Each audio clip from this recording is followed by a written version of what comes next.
Media बंधुओं का तहे दिल से स्वागत एवं अभिनंदन।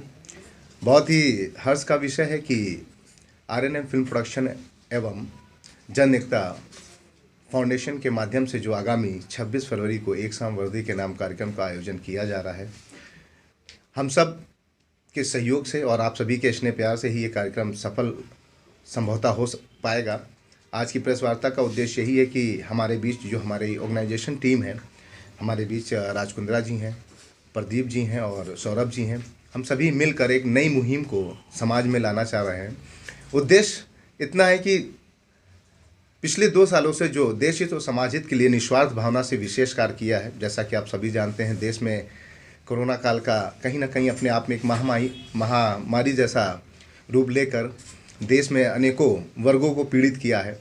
उद्देश्य है कि जो युवा नौजवान ने इस महामारी में भी विशेष योगदान दिया है देश और समाज के लिए, हम कहीं ना कहीं उनकी योगदान को मंच पर सम्मान प्रदान करना चाह रहे हैं, ताकि आने वाले दिनों में और युवा पीढ़ी जागे और देश हित और समाज हित के लिए अपना विशेष योगदान प्रदान करे। क्योंकि संभव कुछ भी नहीं है और असंभव भी कुछ नहीं है। अगर हम ठान लेते हैं जीवन में कुछ विशेष कार्य करने के लिए, तो हमें पहले अपने घर से ही बाहर निकलना होता है।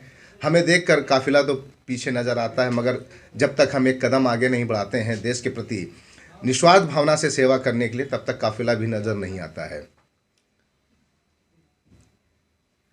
आप सभी देखेंगे कि डिफरेंट फील्ड में जिन्होंने विशेष कार्य किया है, वर्ग बहुत से हैं, बहुत से क्षेत्रों में जिन्होंने कार्य किया है, परिभाषा अनेक हैं, उद्देश्य एक है। उद्देश्य हमारा है कि उन सभी को सम्मान प्रदान करना जिन्होंने समाज के लिए निस्वार्थ भावना से अपना योगदान दिया है।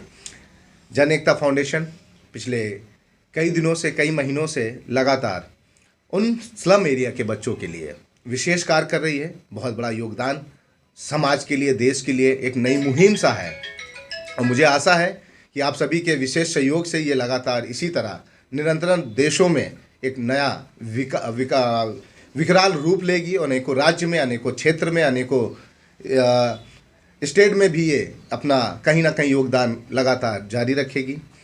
हम सभी अगर उस पर गौर करें तो बहुत ही सराहनीय कार्य है और हमें आज के नौजवानों को ये बताना बहुत ज़रूरी है कि अगर हम देश के प्रति कुछ पल दे सकते हैं तो इस रूप में भी दे सकते हैं कि वहाँ के जो स्लम एरिया के बच्चे हैं, जिनके माँ बाप शायद अपने बच्चों को 2 वक्त का भोजन नहीं ग्रहण करा पाते हैं, तो शिक्षा की बात बहुत दूर है।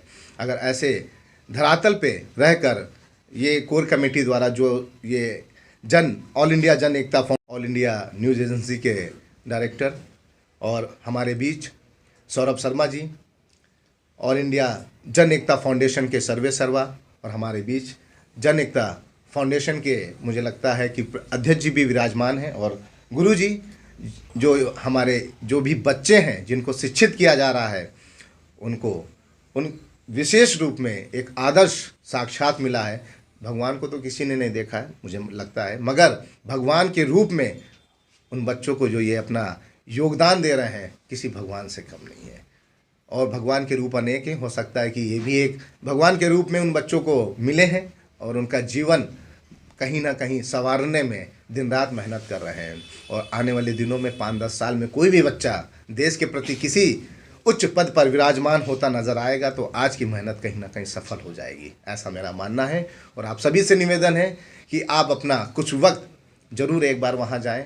इनके विचारों को, इनके योगदानों को, आप सभी जैसे देश का चौथे स्तंभ के रूप में आप लोग विराजमान हैं, और कहीं ना कहीं आपका जो योगदान होता है, किसी को भी धरातल से सरताज पर विराजमान होने में वक्त नहीं लगता है। आप लोग अगर अपना योगदान देंगे तो इन लोगों का हौसला भी बढ़ेगा और आने वाले दिनों में युवाओं के प्रति एक नई मुहिम छिड़ेगी। इनके हर संभव मदद भी आप ही सबके योगदान से प्रदान हो भी सकता है। आप लोग अपना कुछ पल जरूर एक बार जाए, ऑल इंडिया जन एकता फाउंडेशन को अपना सहयोग प्रदान करें, सपोर्ट करें, ये मेरी निवेदन है, प्रार्थना है, विनती है आप सभी से। आम आदमी पार्टी से ओखला विधानसभा ST अध्यक्ष।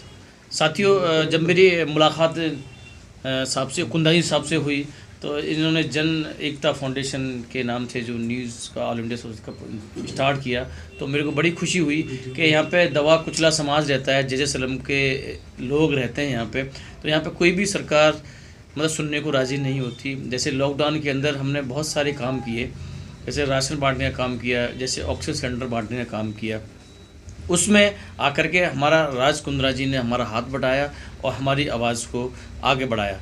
मैं बाबा जी के मंदिर पे भी गया था, तो वहाँ भी जो भी मेरे से सहयोग हुआ वो मैंने सहयोग भी किया और मैं आगे सहयोग इस मंदिर के लिए करता रहूँगा। और ये मंदिर की बात नहीं है, जो राज कुंद्रा जी ने जो 10-5 बच्चे जो भी हैं वो गरीब बच्चे हैं, उनके लिए जो राज कुंद्रा जी काम कर रहे हैं, मेरा इनके लिए बहुत सैल्यूट है।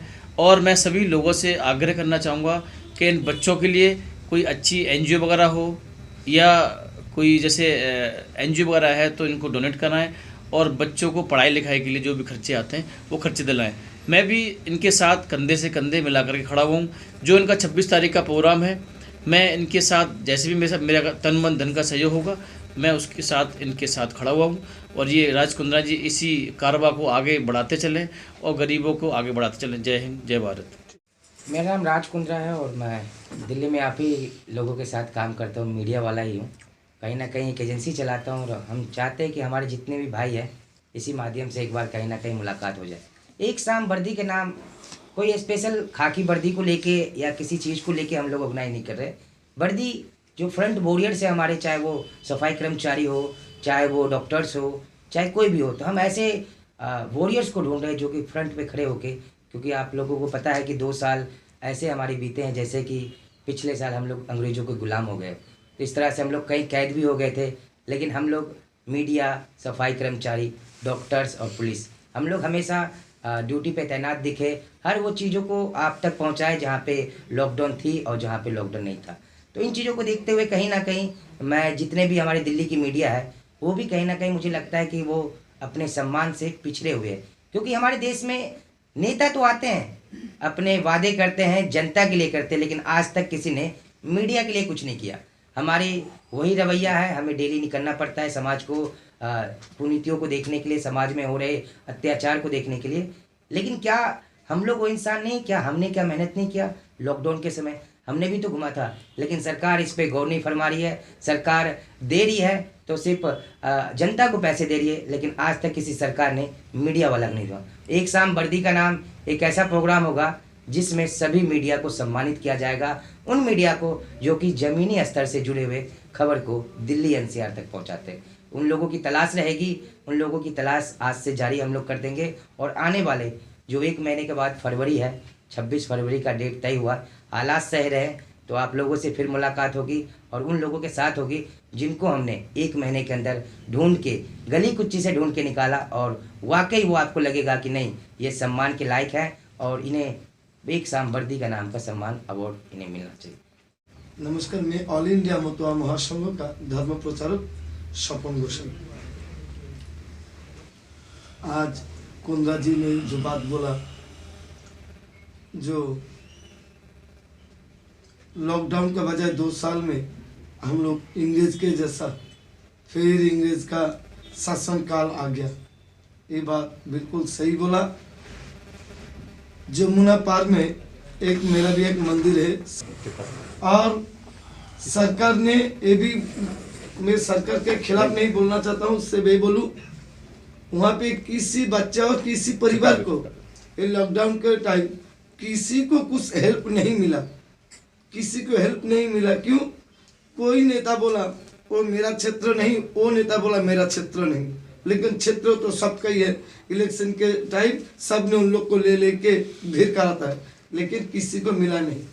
मैं पश्चिम बंगाल रहते हुए ये खबर जब मेरा पास गया, से पैसा कलेक्शन करके मेरा शांति हरि काली मंदिर का नाम से, मतुआ महासंघ का नाम से, मैं वो लोग को रेगुलर 1.5 महीना तक मैं उन लोग को खिचड़ी खिलाया। उसके बाद किसी किसी से पैसे मांग के उन लोग को दिया। बच्चे को तो बच्चे वहाँ पे 105 बच्चा है, वहाँ पे 105 बच्चा है। राज्य की तरफ से यहाँ पे एक मैम जाता है, उनको वो सवेरे 10 बजे पहुँच जाता है, और हमारा वहाँ से भी और 2 लड़की है मेरा, वो दोनों पढ़ता है। और मेरा जितना सहयोग है उन लोग को टाइम देते रहता हूँ। और कुछ दिन पहले उन लोग को सबको कंबल बटा और लोग को ठंडी के सर्दी के वस्त्र भी दिया। 25 दिसंबर कुंद्रा जी, सौरभ जी, इन लोग को लेके प्रोग्राम भी बनाया हर रोज कुछ ना कुछ प्रोग्राम बनाते रहती हूँ। इसीलिए ये बच्चे लोग कभी स्कूल का दरवाजा देखा नहीं, अपना नाम लिखना आता नहीं, उनको माँ बाप को भी नहीं, खेत मजदूरी है, इतना गरीब है, लेकिन उन लोग को ऐसा हौसला देते रहता हूँ जी यहाँ के खाने का बंदोबस्त और पढ़ाई का बंदोबस्त के लिए जितना हो रही उतना ही कर रहा हूँ। अभी तक किसी सरकारी ना कोई अच्छा कोई संस्था हम लोग को एक कौड़ी दे के अभी तक हेल्प किया नहीं, मुझे तो अभी तक आया नहीं, किसी ने कोई संस्था अभी तक बोला नहीं जे 5 रुपया लो लंच खरीद के दो, अभी तक दिया नहीं। लेकिन ऐसे ही चल रही है। 2 दिन पहले चावल नहीं था, कुंद्रा जी जाके चावल दे के आया अचानक शाम को टाइम, ऐसे ही चल रही है। तो मैं बोलूँ वो संस्था को भी बचाना आप लोग को फर्ज है, और आप सारे मीडिया वाले हो, आप लोग हो सके बात को दिल्ली एनसीआर तक ये बात को फैलाओगे तो मेरा नहीं और किसी को पर्सनल कुछ नहीं, लेकिन वो 105 बच्चे को भविष्य बन जाए आप लोग को पास है, यही मेरा विनती है। थोड़ा कृपा करके ये काम कर दीजिए। आप लोग ये कर रहे हैं, क्या दिल्ली के अलावा भी बाकी अलग अलग राज्यों में भी आप लोग करेंगे आने वाले दिनों में?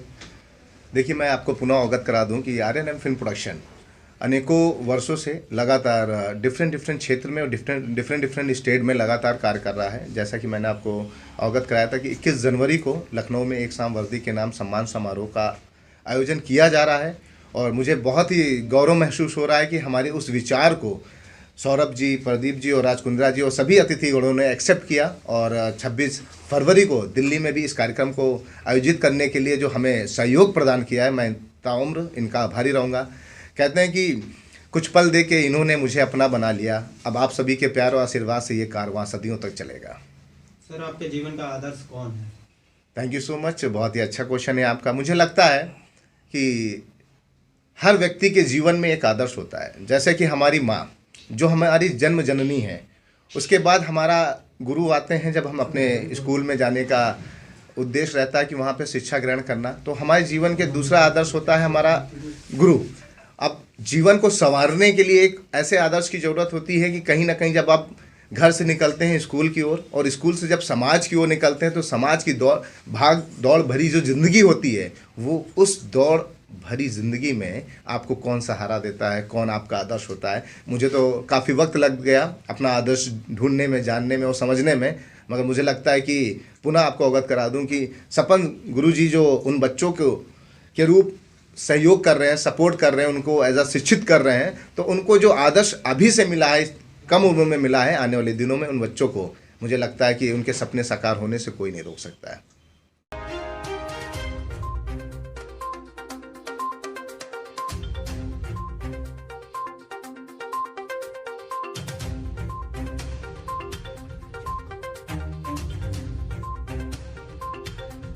ऐसी ही बड़ी खबरों को देखने के लिए जुड़े रहिए हमारे साथ न्यूज़ टाइम भारत।